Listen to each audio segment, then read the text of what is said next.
the size of the budget allocation has definitely increased. We have seen in the past that the funds used to come and a lot of funds used to lapse.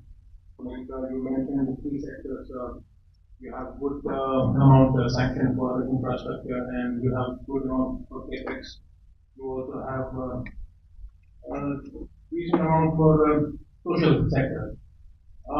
Does this unitary administration has the capacity to spend these amounts within the budget time that has been one? The second addition, because it relates to the power sector, you have said that the rates have not increased, but a lot of consumers in Kashmir are getting electricity at flat rates, not at meter rates, and those rates have gone more than doubled in the last 1 year. How do you address that?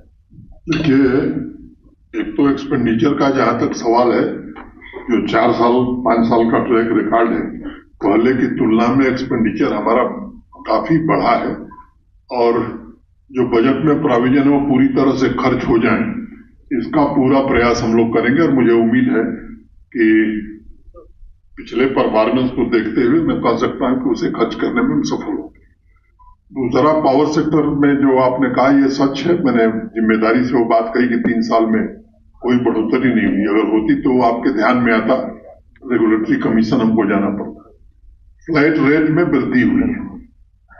अब ये सच है कि कुछ लोगों को पहले से ज्यादा पैसा देना पड़ रहा है, उन लोगों को भी कुछ लोगों को पैसा देना पड़ रहा है जो पिछले कई वर्षों से पैसा नहीं दिए। तो अगर लोड का वेरिफिकेशन पर पीडीडी कर रहा है तो आप दे रहे हैं 200 रुपया और चला रहे हैं 3 AC, तो उनको तो थोड़ा ज्यादा देना पड़ेगा।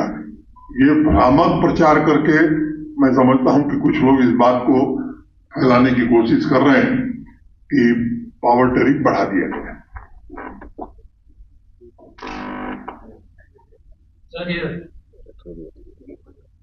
My name is Farhad. I am from ETV, sir. But the budget document also shows that there has been increase in liabilities already compared in the last 5 years. For example, in 2019 to 20, it was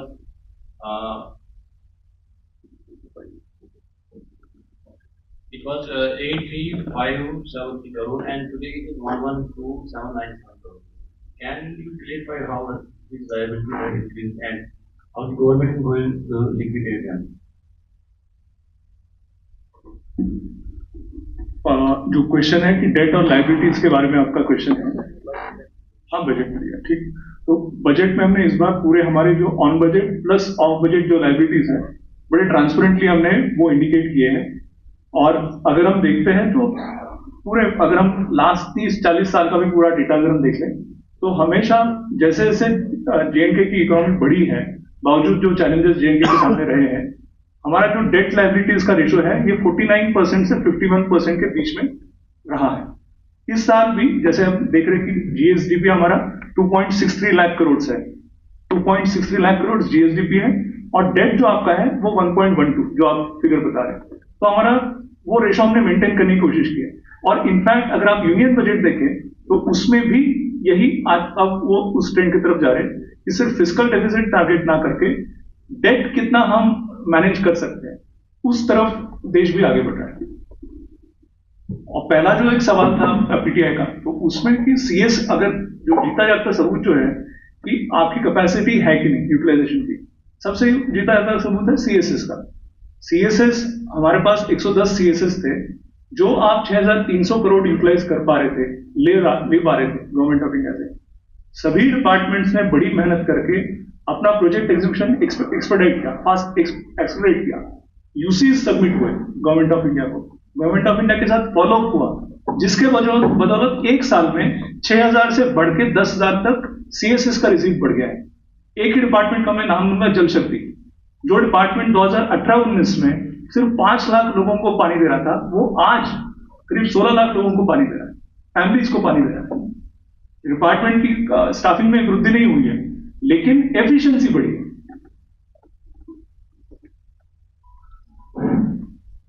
Sir, Afzal Bak from ANI.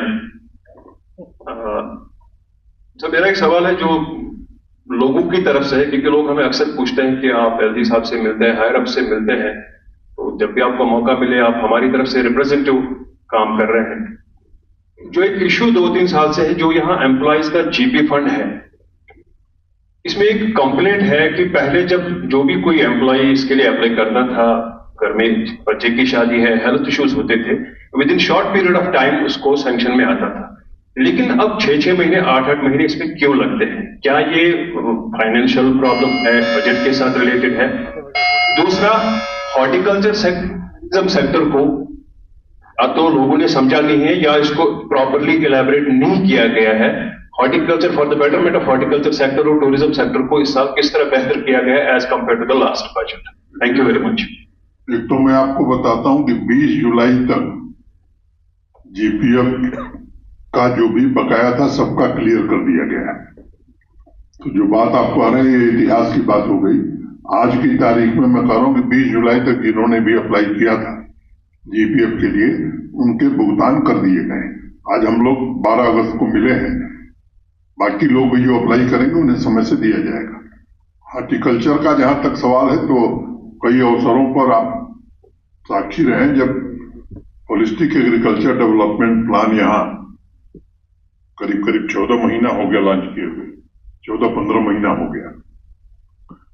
देश के जाने माने कृषि विशेषज्ञ, हमारी दोनों agriculture university और हमारे एग्रीकल्चर और लाइन डिपार्टमेंट के सारे सीनियर अफसरों ने मिलकर के वो प्लान बनाया था। जो बजट एग्रीकल्चर और एलाइड सेक्टर का रहा, उससे 5013 करोड़ रुपए ज्यादा हम 5 साल में खर्च कर रहे हैं।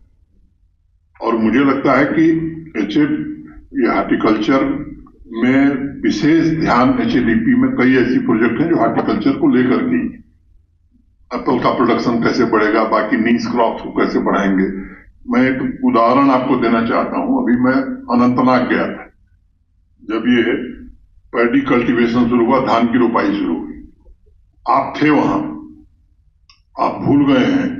वहां एक नौजवान लड़का वहीं का अनंतनाग का, जो एक मल्टीनेशनल कंपनी में काम करता था, पेशे से इलेक्ट्रॉनिक्स इंजीनियर है, वो मंच से बोला 4 मिनट, और उसने कहा कि साहब मैंने नौकरी छोड़ दी, ये HADP की 3 प्रोजेक्ट हमने ली है और जितनी सैलरी मैं पाता था उससे 1.5 गुना सैलरी मैं अपने 6 एम्प्लॉइज को दे रहा। एक लड़की भी थी जिसने कश्मीर यूनिवर्सिटी से मैनेजमेंट किया था, वो भी नौकरी में थी। उसने भी कहा कि हमने छोड़ दी नौकरी और हम HADP की 2 प्रोजेक्ट के साथ अपना जीवन यापन कर रहे हैं। तो मुझे लगता है कि जो प्रयास हॉर्टिकल्चर सेक्टर में यहाँ हुआ है या एग्रीकल्चर और पूरे अलाइड सेक्टर में हुआ है, वो पूरी यहाँ की जरूरतों को ध्यान में रखते हुए, वाटर डिफिशियंसी है 40%, तो 5 साल के बाद 80% वाटर हमें अवेलेबल होगा। मिल्क डेफिसिट से मिल्क सरप्लस स्टेट हम कैसे होंगे, हॉर्टिकल्चर प्रोड्यूस में हमारा उत्पादन कैसे 2.5 गुना बढ़ेगा, मीट हम इंपोर्ट करते हैं उसमें किस तरह से हम सेल्फ सफिशिएंट हो सकते हैं। तो ये कई प्रोजेक्ट लिए गए हैं और मैं जोर देके कह रहा हूं कि शायद देश के कम जगह इस तरह से एग्रीकल्चर और एलाइड सेक्टर पर काम हुआ है।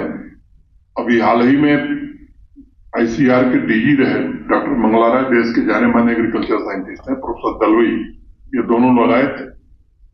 वो समय समय पर कैसी चल रही हमारी प्रोजेक्ट और उसकी प्रगति क्या है, इसको भी आकर के किसानों से मिलते हैं। और उन्होंने कहा कि साहब हम लोग देश के कई राज्यों के साथ काम कर रहे हैं, जैसी प्रगति जम्मू कश्मीर में है देश के किसी राज्य में होगी। दूसरा सवाल, अब टूरिज्म, मुझे भाषण देना पड़ेगा कितना। टूरिज्म में विशेष रूप से पिछले 4-5 वर्षों में जो संख्या है वो आप देख रहे हैं किस तरह से बढ़ी है। हॉस्पिटैलिटी और होटल इंडस्ट्री को, जो हमारी न्यू इंडस्ट्रियल स्कीम थी, उसमें इंडस्ट्री का दर्जा देने के कारण ढेर सारे नए इंफ्रास्ट्रक्चर क्रिएट हुए हैं और इस शांति और सुरक्षा के कारण भी हर होटल वाले ने एक या तो नया होटल बना लिया। और आपको मालूम है ढेर सारे इनिशिएटिव लिए गए हैं, उस पर ज्यादा मैंने समय नहीं जाया करना चाहता हूं। और भी साथी हैं जो सवाल पूछना चाहते हैं। तो प्रशासन हमारा पूरी तरह से सजेस्ट है कि जम्मू कश्मीर की दिशा क्या होगी और किन सेक्टर पर विशेष ध्यान होगा। सर, मैं आसिफ, न्यूज 24 से और यूनिवर्सिटी। सर, मेरे 2 सवाल है। एक तो जिस विषय पे प्रेस कॉन्फ्रेंस हो रही है इससे जुड़ा हुआ है, दूसरा सिक्योरिटी सिचुएशन। सर जो आपने भी बताया और जो देखिए ये बजट की प्रेस कॉन्फ्रेंस है, सिक्योरिटी सिचुएशन पर आप अलग से प्रेस कॉन्फ्रेंस कर देंगे, आप बात कर लीजिएगा, ठीक है ना। ये आदत रखनी चाहिए कि जिस विषय पर बुलाया जाए उसी पर सवाल पूछा जाए। तो इसी से पहला मेरा जो सवाल है इसी से जुड़ा हुआ है, जो आपने बोला कि काफी जो हमारा बजट भी बढ़ा है जो दिखा है, और साथ में प्रोग्रेस जो जिक्र आपने भी किया कि काफी हुआ है, हो रहा है, प्रगति हो रही है। तो जैसा आप बताइए आपको क्या लग रहा है? वही मैं सवाल मेरा वही है। मैंने कहा उसको छोड़ दीजिए, सवाल आपको क्या लग रहा है, प्रगति हो रही है कि पीछे जा रहे हैं? वही सवाल मेरा वही अरे है। पहले अपनी राय बताओ यार। उसी में सर सवाल है मेरी राय। मैं अपनी एक्सपीरियंस आपको बता रहा हूँ। जैसा हम देख रहे हैं कि स्मार्ट सिटी बन रही है श्रीनगर में काफी। पहले आप राय बताओ फिर सवाल। कई जगह प्रोग्रेस हो रही है, लेकिन कुछ इलाके नेग्लेक्टेड है, और उसी से मेरा जो सवाल है वो जुड़ा हुआ है। तो श्रीनगर जैसा हम देख रहे हैं कि स्मार्ट सिटी बन रही है, रोड्स वगैरह काफी इंफ्रास्ट्रक्चर बढ़ रहा है, और कम्युनिकेशन जो है वो बहुत इंपॉर्टेंट है, जैसे सड़कें हैं या जिंदगी की जरूरत है, पानी है। तो हम अभी भी देख रहे हैं सर, हमने रिसेंटली कवर भी किया है, कई इलाकों में पानी को लेकर काफी ज्यादा दिक्कतें हो रही है।